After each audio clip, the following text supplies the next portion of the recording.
God, that water's so fucking delicious.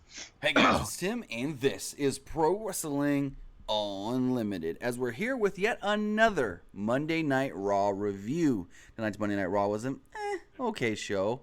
I mean, I didn't hate it, but it wasn't something where I'd be like, you missed some good stuff. Nick, what's going on? What is going on, folks? Welcome back to the Monday Night Raw review, recap, analysis, breakdown, thoughts, reactions, feelings, synopsis, verbal essay, prayers, thoughts, all the other fucking words that I usually fit in there that I never remember to add. And I'm back. I'm back from vacation. I'm back on the fucking show. I already see Noah says fucking hey, Nick's here. I missed you guys. I'm very, very glad to be back. So let's kick it off. I'm glad to be back to just a fucking shitty episode of Raw. This weekend's going to be a good weekend. We will talk about that at the end, Tim. Okay. So, Monday Night Raw starts off. The show started with a recap of last week's Drew McIntyre, Seth Rollins match where Seth Rollins was attacked. Not Drew McIntyre, it was Dolph Ziggler and Seth Rollins match. Drew McIntyre attacked Seth after the match. Roman came down to make the save. And we assumed we were going to get that tag team match tonight. Mm-hmm. So we learned earlier in the day that Roman was going to team yet again with Bobby Lashley to take on the Revival. And it's like 3 weeks in a freaking row. What the hell? 3 fucking weeks. So Roman Reigns opens up the show tonight. And he starts talking about, he was shocked that they lost to the Revival. And he keeps fucking calling Bobby Lashley Bob. Good. Who do you think you are, Rusev? Exactly. Oh, by the way, if you guys want a good laugh, go watch Rusev, Lana, and Aiden English on Ride Along tonight. Anyways, very good. So he's saying that, Bobby Lashley was the worst tag team partner ever. Roman didn't want to team with him, demanded to fight Bobby Lashley tonight or at Extreme Rules. And said, but I can't have that tonight because, we got to face the Revival yet again. So then he was interrupted by Ziggler and McIntyre. Ziggler called Reigns an egomaniac and pointed out that Reigns thought everything revolved around him. McIntyre said that since Roman stuck his nose into their business, they were going to stuck their nose into his business. Ziggler and McIntyre started beating on Roman before Seth Rollins came down to make the save. And that's how Monday Night Raw started. Yeah, I mean, it opened up well. McIntyre and Dolph are over. So then, so if you guys haven't heard, I don't know how this news didn't get out over the weekend, but on Friday, I guess it was maybe Friday morning, if you're putting everything together, Bray Wyatt was in a pretty bad car accident. He was in a head-on collision. His car was totaled. He suffered multiple injuries, head trauma, and couldn't really remember what happened during the accident. So Matt Hardy comes out. He's going to do a singles match with Curtis Axel. And all they say is Matt Hardy's partner Bray Wyatt is not here tonight because he is injured. He suffered some injuries over the weekend. But they never said why, even though WWE is the one that actually broke the story of the car accident. Mm-hmm. So Matt Hardy's in the ring. And then all of a sudden you see Curtis Axel dressed as Matt Hardy on the screen, on the Titantron. And he's imitating Matt before Bo comes dressed as Bray. And he literally looks and sounds just like Bray. Like, he's got the voice perfect. Well, believe it or not, they're brothers. Well, duh. Anyways. I don't know if you know that or not. Bo said that Matt had to take the B team alone and that they will show him what's going to happen at Extreme Rules. B team comes out with new graphics. More that, instead of those fancy looking ones they had, they look just like the t-shirts. Good, as they fucking should. Right. I'm really enjoying this little feud. They're doing it really, really well. Yes. It's fun. It's really silly. It doesn't always have to make sense a lot of times too, but giving the characters that Matt and Bray are, giving the kind of weirdness of the B team. I'm glad that they're still relevant. I'm glad that they're still doing fun things. Like, it makes me glad that after the Miztourage, they weren't just kind of afterthoughts, kind of like, guys like Chad Gable once they broke out. Breezango, they come to Raw. We see him the first night of the shakeup and don't see him at all, not even on house shows. There you go. I liked it, though. I think it's great. Yeah. So Axel and Hardy exchanged the chain wrestling early on in the match. Matt worked over Axel's arm. Hardy hit a series of strikes before hitting the ropes. Axel hit an elbow that drove Matt to the mat. They fought on the ring apron before Matt had a side effect on the apron. Bo Dallas distracted Matt Hardy, and Axel drove Hardy into the top of the ring post before hitting a neck breaker type move for the pinfall. Now, they did this side effect on the apron, and Lance Storm sent out a tweet very unhappy about this, saying, hey, basically said, hey, we need to stop taking these big bumps on the apron because, one wrong bump, and you can mess up your spine pretty bad. Oh, yeah. Back injury galore. Do you remember it's like the thing now. Everyone's like, look what we can do. We can take bumps on the apron because it's the quote-unquote hardest part of the ring. We're tough. Do you remember when, God, I think it was Will Ospreay went to do a move, and he, almost fucking killed himself on the ring apron? He's done that a couple times.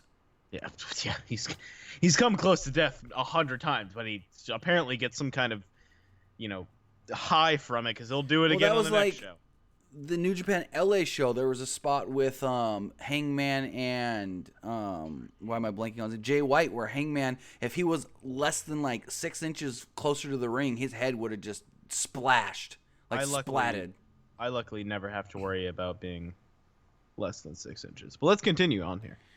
All right. So after the Matt Hardy Kurt Axel match, we see Roman Reigns and Seth Rollins, and they were in the back trying to get a match with Dolph Ziggler and Drew McIntyre, and Kurt was just like, Roman's already got a match. And Roman's like, I don't care. I'll do 2 matches. I don't care.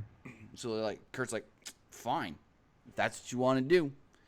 Seth Rollins commented on having an Iron Man match, a 30-man Iron Man match. God, that match is going to be so fucking and Extreme good. Rules for the Intercontinental Championship. I personally feel like you can't call a 30-minute match an Iron Man match. Why? That's what? An Iron Man match is an hour. No, they've done 30 an hour. It's just whoever gets the most falls in the time limit. I don't know. Call it something like, the aluminum match or some shit like that. Not Iron Man. The Aluminum Man match, not Iron Man. Anyway, so Bobby Lashley comes into the locker room where Roman and Seth were. And Seth's just like, you got this? He's like, yeah, I got this. And Lashley's like, you want to call me an egomaniac and egotistical while you're out here trying to take up the whole show, wrestling 2 matches tonight? And Roman just goes, I'm going to win this match with Seth, and then we're going to have our match. You're going to stand on the apron, and you're going to watch me beat the Revival. And I don't need your help. I'm not going to tag you in. And what a fucking baby thing to say. And Lashley's just like, okay, if that's what you really want to do. I mean, it was something. Then they recapped what happened last week with Bayley and Sasha Banks, where Bayley attacked Sasha Banks, and then Kurt told them, hey, you're going to have to go to counseling. So they show Bayley. Well, first they were like earlier today, and they show this big old skyscraper. And then they show Bayley in this office. Oh, thank you to Kristen McNutt for a $5 super chat donation. Nut. Thanks, McNutt. So that's a great. They show Bayley, and she's sitting in this office, and she's like reading a magazine. All of a sudden, she goes, "Oh no, what are you doing here?" And Sasha walks up. No, Sasha said, "What are you doing here?" to Bayley. And so Sasha gets out. Bayley gets out of her chair or whatever, and she's like, "I have an appointment here at 10 a.m. room 6A." And Sasha's like, "No, I have an appointment 10 a.m. 6A. Kurt sent me here, said I had to be here." And they were all arguing and bickering, and then all of a sudden, Dr. Shelby comes out. Why was that such a big fucking deal? I couldn't care less. Dr. Shelby is responsible for making Team Hell No. Well, no, that's creative. Creative. Yeah, you're right, Dash. I am. But I don't know. Why did he get such a big pop? Because everyone likes him because the stuff he did with Team Hell No. I don't know. It's just so dumb sometimes. Yeah, I don't know. Apparently they filmed this last week since Dr. Shelby lives in L.A. and they were in Los Angeles. Do you think he's a real doctor? I have no clue. I wonder if he is. That'd be amazing. So Dr. Shelby returns as the therapist, and it turns out that Bayley and Sasha's their therapy session is together. Oh boy! He said that this couples counseling, nothing is like the it. friend zone, and in the friend zone there are only 7 rules. Trust me, I know all about the fucking friend zone, Dr. Shelby. I lived it. He said the 7 rules are love, helping, joy, sharing, time, honesty, and respect. This is horrible. I mean, it's good because he's such a bad actor. It makes it good. You know who was bad? It was Sasha. When she walks up and she goes, what are you doing here, to Bailey? And it was just like, could that have been any worse? Like, she did not care. Trust me, it could have been. It definitely could have been. All right, so moving on, we have the Authors of Pain taking on Titus I mean, Worldwide. You know what? I'm not gonna lie. Since leaving NXT, they are pretty fucking plain. Titus Worldwide took the advantage early, with Apollo dominating. Even Titus getting in some moves before, after only a couple of minutes, turned into a squash match, and they hit the last chapter on Apollo for the victory. I don't like the last chapter. Bad move. So a video showed of Kevin Owens showing up to the building. They said, it's 7:55 local time. And okay, how many times have you ever gone to the arena and see a valet for the wrestlers? Well, they probably have their own special section that we don't see. No, like a valet guy just standing out there, out in front of the big bay doors.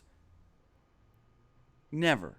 I mean, okay, sure. We'll go with your answer of never. Well, the last 2 weeks there have been a valet guy there, and we only see him when Kevin Owens arrives or is trying to leave. Anyways, so Kevin Owens is shown backing up his car right up against a bay door, and he drives right past the valet. So he gets out of the car, and the valet's like, well, can I have your keys, sir? I will park that for you. He's like, I ain't giving you my key. Nuh-uh. I'm going to leave my car right there. So I assumed, that car was going to get destroyed, but I guess it really didn't. So Kevin Owens goes to walk into the building. He stops for a second, and he throws his hood on because he's wearing a hoodie. Actually, he's wearing a freaking Braun Strowman zip-up jacket. Or not Braun Strowman, Baron Corbin. Baron Corbin. He's wearing a Baron Corbin zip-up. Anyways. Good. So he throws his hood on, and he's like, got his head all scrunched, and he walks into the door so Strowman can't identify him when he walks in. So I think that's why he's wearing a Corbin, because he's like, oh, I'm just a fan. For Baron Corbin. Anyways. I'm just a fan walking into the arena. Don't mind me. So then they show a graphic for the 30-minute Iron Man match Extreme Rules. And then we get Roman Reigns and Seth Rollins taking on Dolph Ziggler and Drew McIntyre. Hell of a match. It's a good match for what it was. Crowd was into the match actually from the start. Ziggler tagged out after a dropkick from Rollins. Seth and McIntyre had a few good exchanges before Seth soon tagged out to Roman. McIntyre and Roman had a really good brawl. Nice exchange of strikes, but in the end, Ziggler distracted Roman and Drew dropped him with a headbutt. Later on in the match, Reigns got a hot tag to Seth Rollins, who ran wild, hit the sling blade and a frog slash before McIntyre broke up the pinfall attempt. Rollins hit a flying crossbody to the outside on both Ziggler and McIntyre off the top rope. When they came back from break, Ziggler had a sleeper hold on Rollins. Fast forward a little more in the match, McIntyre rolled Ziggler back into the ring if they were on the outside. But Rollins superkicked McIntyre and powerbombed Ziggler into the turnbuckle. Just before a hot tag was made on Reigns, though, the Revival came down, attacked Roman Reigns, and DQ finish. Ooh, yeah, Kristen McNutt with another $2 super chat donation. Is Bayley turning heel or staying face? They have the plan of having her be a heel. Bayley's supposed to be the heel. I don't know. But I like the ending of that match. So it ends with the Revival coming down and beating down Roman, giving him the Shatter Machine, and it makes sense because they're supposed to face Roman later. Roman's already had this great match with Ziggler and McIntyre, so why not beat him down some more so he's, exhausted and tired and out of it for your match later? We should probably add that the crowd popped very heavily for McIntyre and Roman. Oh, yeah, they like that. They're very into that. Yes. So another video, there's a lot of video recaps on this show. Another video recap showed the incident last week with Kevin Owens, Braun Strowman, the valet, and the car getting flipped over. You think that's like a crime? What the fuck is up with Braun Strowman committing all these fucking crimes? He fucking murders children. Hey, it's not a crime when he flipped the car since Owens didn't press charges. Why not? Because he just got the hell out of there. I don't know. So Angle then announced that Braun will be facing Kevin Owens later on tonight. This is stupid. We then had Baron Corbin come out to the ring and cut a promo on Finn Balor. He blamed Finn for losing their tag team match last week. He said, I'm here as Stephanie McMahon's appointed constable to help people that need help. And I think Finn Balor is somebody that just needs some help. Good. He said he then invited Balor out and asked him to apologize. Corbin talked about how much bigger he is and how tougher he is than Finn Balor. Balor said that he was sorry for getting Corbin fired from TGI Fridays. He said he insulted Corbin's haircut, saying, you know, you don't need an apology from me. You need an apology from whoever cut your hair. True. Corbin then claimed that because he's big, he gets paid more, and that Finn should respect him. Balor said that he wouldn't respect somebody that was just Stephanie McMahon's stooge. Corbin attacked him, but Balor had a sling blade, and Corbin ran away. Go. Constable Corbin doesn't need this kind of stress in his life. He's already a constable. It's a lot of stress. He doesn't need this kind of stress from mean people. It's fucking bullshit, man. Constable Corbin's just doing his job. All right, so we get Elias backstage, and he's playing his guitar, and then Liv Morgan and Sarah Logan walk up. And if you haven't heard, I guess over the weekend, another injury occurred with, why am I blanking on the name? Ruby Riott. Ruby Riott injured her left knee. We haven't heard how bad it is. Poor girl. So we'll have to see what's going on with that. But it was just Liv Morgan and Sarah Logan tonight, and they walked up at Elias, who was playing guitar, and they were like, play me something. So we started playing on guitar, and they started feeling it, and then they did their whole, let's knock some shit over. Not funny. So then we got Ember Moon and Liv Morgan. Liv Morgan tried to slow down the pace of the match because Ember likes to go full bore, and she grounded Ember. Ember sent Liv flying to the outside. Liv had Ember in a full Nelson when the show came back from commercial. Morgan hit an enziguri, but Moon kicked out of a near fall. Liv hit a series of forearms that drove Ember Moon into the mat. Ember then countered Liv, and she was kind of stunned for a second. Ember then climbed to the top rope, hit the Eclipse, and beat Liv Morgan. Then go back to Dr. Shelby's office. Oh, fucking boy. Sodomize me. Good Lord, this wasn't He asked funny. Sasha to express how Bayley feels, and she imitated Bayley. Sasha Banks mocked her. Bayley pretended to be Sasha and mocked Bayley. So Sasha was just like, I'm Bayley. I pretend I'm a wrestler, but I'm like 5 years old because I like bows and hugging people and ponytails. And so Bayley's like, okay, well, I will pretend to be Sasha. And she puts on the legit boss rings. And she goes, I'm the legit boss.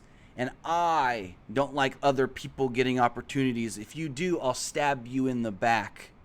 I'm the legit boss. And then she goes, oh, wait, I'm Sasha Banks. And my mailman's neighbor's dog's friend is related to Snoop Dogg. Oh, fuck. I was like, damn. And then they got in each other's faces and just started, rah, rah, rah, rah, rah, rah, rah, and Dr. Shelby just yelled, stop. And then it said to be continued.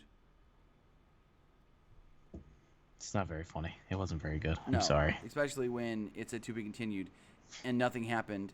And so I think we're getting more next week. Please don't.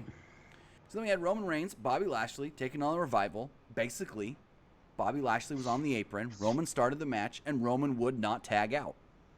Bobby was just like, tag me, tag me, tag me, and Roman just ignored him.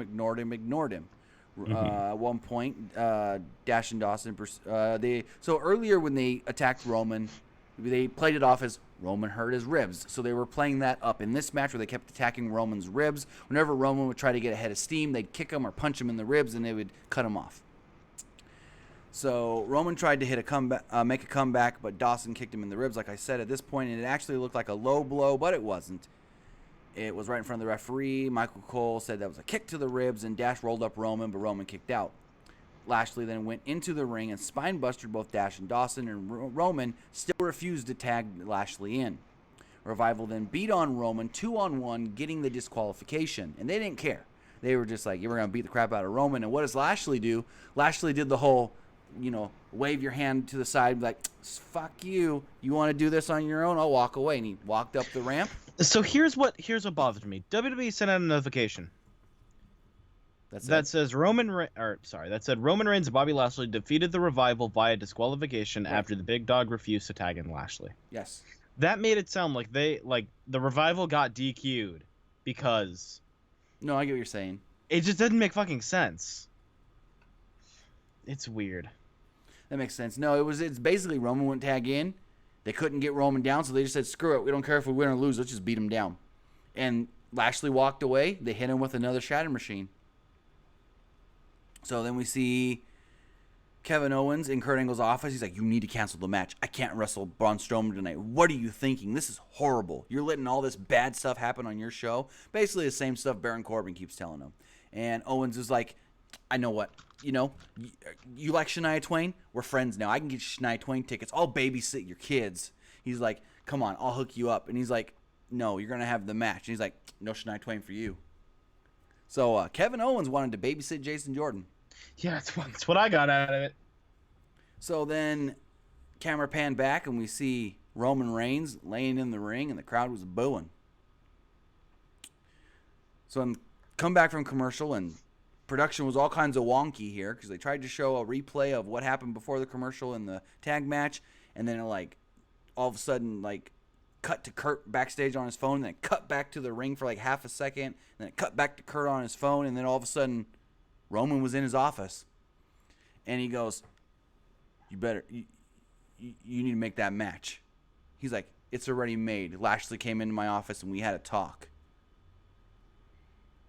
And it's like, I don't know. Oh, so Roman can ask up teen times, but Bobby Lashley comes once and you just give it to him? I guess them TNA days. I don't know, man. This match just feels weird. Bobby Lashley and Roman? Yeah. Yeah. It just feels too forced. It doesn't make sense. So, where was I going from here? It said Kurt confirmed the match. Roman said you better find a replacement for him, implying that he was going to send Lashley packing after their match. Naturally, Coach thought that meant that Roman was promising to attack Bobby Lashley next week before the match. They then had No Way Jose in the ring. Mojo Rawley came out, and he was just like, you want a rematch again? All I have to say is, no way, Jose. He attacks Jose, took out one of the members of the Congo line, literally threw the guy over the ring steps from one side of the ring to the other. Then he gave the guy a shoulder tackle through the barricade almost, and then No Way Jose tried to break it up, and Mojo Rawley just murdered. Really No Way fucked Jose. this dude around. Really showed this guy no love. Yeah. And then he hit him with a brutal spine buster on the ring apron. Then we got a recap of the Nia Jax, Ronda Rousey, Alexa Bliss stuff. They then showed the interview they posted on social media this morning with Renee Young and Ronda Rousey. Where Ronda said that I'm only suspended from Monday Night Raw. I'm not suspended from buying a ticket and going to Extreme Rules. She said, I will buy a front row seat and I will be there for their match, for the Raw Women's title match. Nothing will be as funny as John Cena at WrestleMania. I'm sorry. So I'm just like, we better see Ronda sitting at ringside the entire show, start to finish, or at least start to whenever that Raw Women's title match is. If she's not sitting front you gotta row, see it her at kills the the start gimmick. of the show. Have her at the start of the show, the third match, and then the women's match. Not like frickin' WrestleMania 31 when she's not at ringside, and then all of a sudden, right before the segment where she's supposed to get in there with The Rock, her and her buddies are ringside all of a sudden. Yeah.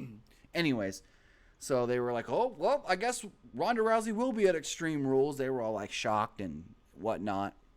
And so Alexa and Mickey come down because Mickey's supposed to have a match with Nia. Mickey does not get her own music. She has to use Alexa Bliss's music.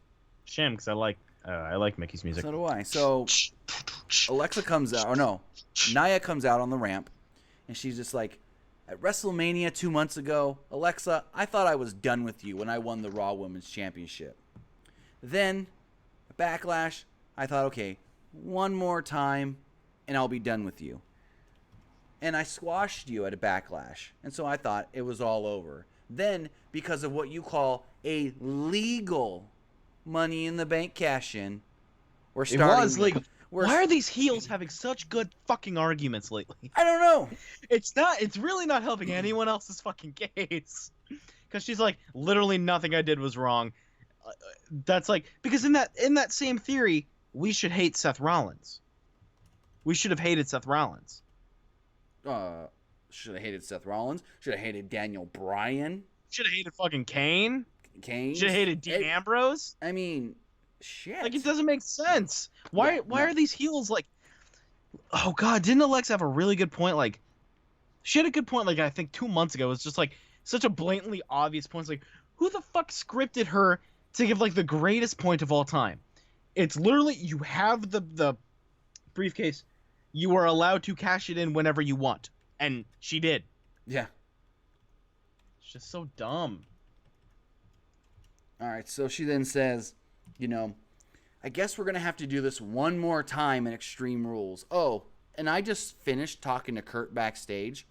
Our match at Extreme Rules and she literally goes, is Extreme Rules match. I'm like, I like it. what the I fuck like was it. that? Good way to get Ronda to interfere. Yeah, so Ronda gets the front row. Ronda can interfere, and no one gets disqualified, and there's still going to be a finish. Exactly. Thank you, Noah, for saying hate RVD and Edge. RVD, no. Edge, no. because we're talking about people that did it that night. Well, no, for them cashing in their Money in the Banks. Oh, gotcha. Did you? Did I what? You messed up on the title of the video, by the way. No, I'm fixing it as we go. Oh, okay. It's all good. As long as it's good by the end, we're all good. Yeah, so did I, Corey. I wasn't a big fan of it as well, man. Let's continue on here. All right, so we have Mickey. Oh, and then Nia goes, I see you brought your little friend, Mickey. Or I forget what she actually called Nia, but she's like, I see you brought your little friend. I didn't come alone either. And out comes Natalia. So now he's out there with Nia. Mickey's got Alexa. Match was all right. Nia got just pummeled most of this match. Yeah. Mickey worked her legs, kicked her in the leg, and then basically she was going for the knee. Nia couldn't stand for a while, and then all of a sudden Nia just powers up. I've never liked that. I've never. Yeah, like you're just getting beat, like you can barely stand, your knee's killing you. Like she was literally like she tried to stand and she kind of like got a little wobbly at one point, and it was just like I believe it more if it's like I've got power, and then after she has all the power, she's like, oh, okay, fuck me, I'm gonna die. Yeah. And so finally Nia got the advantage. She hit a power bomb on Mickey, and as Mickey is laying on the mat, you see her arm her hand kind of like a motion, like, the Rock's Just Bring It, but it's like faster, like come here kind of thing. And so Alexa jumps up on the apron and distracts the referee. So this then gets Nia to not go for the pinfall. She goes to go over to Alexa, but Alexa's pulled off the apron by Natalia. And so you think, okay, this is going to open it up for Mickey to like hit the Mick kick and win because of help from Alexa. But no, Mickey gets up and she just all kinds of like she just took the airplane spin, dizzy. And Nia just throws her up for this Samoan drop, hits the Samoan drop, and pins her 1, 2, 3. Weird finish. For really fucking weird. It was interesting. I don't know. Well, then another weird spot. So Jinder is now a spiritual healer, basically. As he should be. So because that makes total sense. We see Jinder, Sunul, and Kevin Owens backstage, and they're doing like these breathing exercises. And I don't know what Jinder was saying, but he was like breathing in. Hands go up, and as he brings out, he says something. I don't want to say it and offend anybody, so I'm not even going to try and say it. But he says his words as his hands go down and he's breathing out. And Owens goes, I can't say that. I don't know what you're saying. And then Renee Young... wasn't that his original gimmick when he came back before he turned heel? What, he was like a spiritual guy? Yeah. When he first came back after the draft? Yeah, that was his thing. I don't remember. I just remember him with Rusev like on Raw.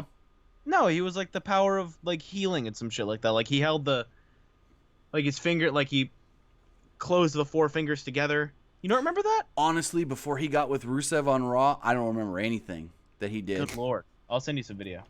All right, so Renee Young comes up, and she was just like, I want to get your thoughts. No, it was Charlie Caruso.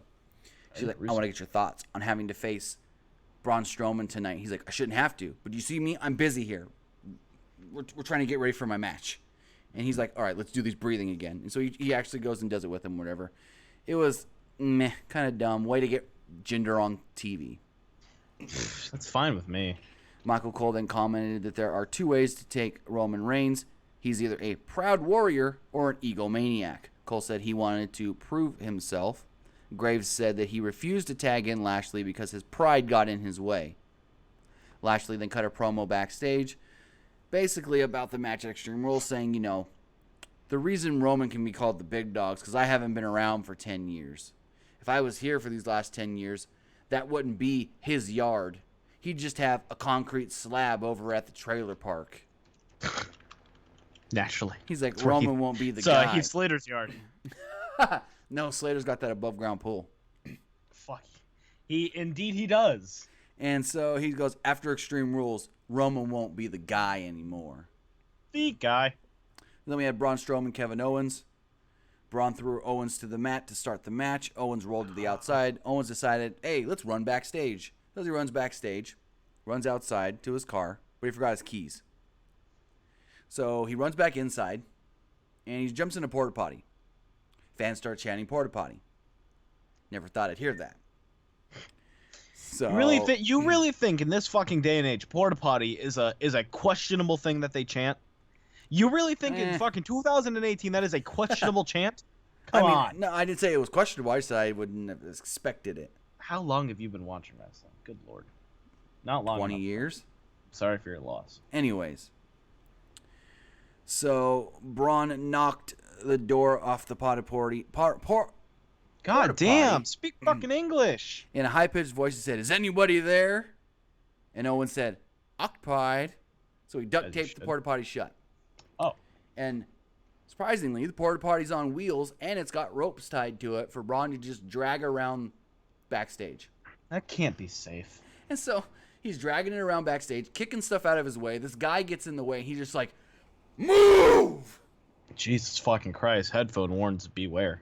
So he's pulling him backstage. He kicks over these studio lights. The lights are still in the way, so he stops, turns around, just kicks the crap out of these lights, just kicks them away. Finally, they're like, where's Braun going? Where's Braun going? Of course you know where Braun's going. Braun's coming out on the ramp. So Braun comes out on the ramp. He's got that porta potty. And, of course, they've got on the side of the ramp, on the opposite side of where the announcers are, there's the top of the ramp. But then there's, like, a little, like, accessory ramp where you can pull that porta potty right up like it was set perfectly. Anyways. Mm-hmm. So he's got the porta potty up there, and he brings the porta potty all the way to the other side of the ramp over behind the announce table. And the announcers are like, Braun, don't do it. Braun, I know what you're going to do. Braun, don't do it. And so he just stops. And the announce table, or the porta potty's sitting there kind of right on the edge of the stage. And Braun just walks away. Braun panders to the crowd as the camera zooms right in on Braun, so you can't see the porta potty anymore. All of a sudden, Braun's just like, light bulb, got an idea. And he starts, you know, like a bull does, where they like scratch their feet kind of like when they're getting ready to pounce. Mm-hmm. Well, he does that, and he just runs right at the porta potty and just piles right through it. Porta potty flies off doesn't really fly off the stage, because the stage is only like 2 feet high, if that. Falls right off the stage. I assume when the camera moved and it was on Strowman's face for so long, it was because Owens was getting out of the porta potty. That's what I assume. Right. So porta potty's knocked over. All of a sudden, all these officials and referees come over, and they're trying to get the porta potty open. Finally, Owens comes out. He, like, quote unquote, falls out of the porta potty. He's got this blue dye all over his body, and they're trying to help him up. He's like, don't touch me, don't touch me, don't touch me. And then Braun he does his little roar to the crowd, and SmackDown, or Raw, just ends. Yeah, it was fucking weird. Yeah. It's fucking weird. I was like, that was the worst it was main just event in a while. It's just a fucking episode of Raw, man. Bad Just an episode of Raw. And that was an episode of the Raw recap, analysis, breakdown, synopsis, thoughts, feelings, reactions, prayers, verbal essay. I don't know all the other synonyms I fit in there because it made no sense. Digit L, Fortnite, and more. Tim, you need new mods? No, we don't, because it's me, it's Nicholas, and it's Tim. You're just an idiot who keeps fucking spamming. So, you know. Anyway, thank you guys for tuning in. I've been Nick. You can follow me on Twitter, PW_Armstrong. Be sure to check out our friends at Fightful.com, at Fightful Online, at Fightful Wrestling, at Fightful MMA, at Fightful Boxing, all those fun little links.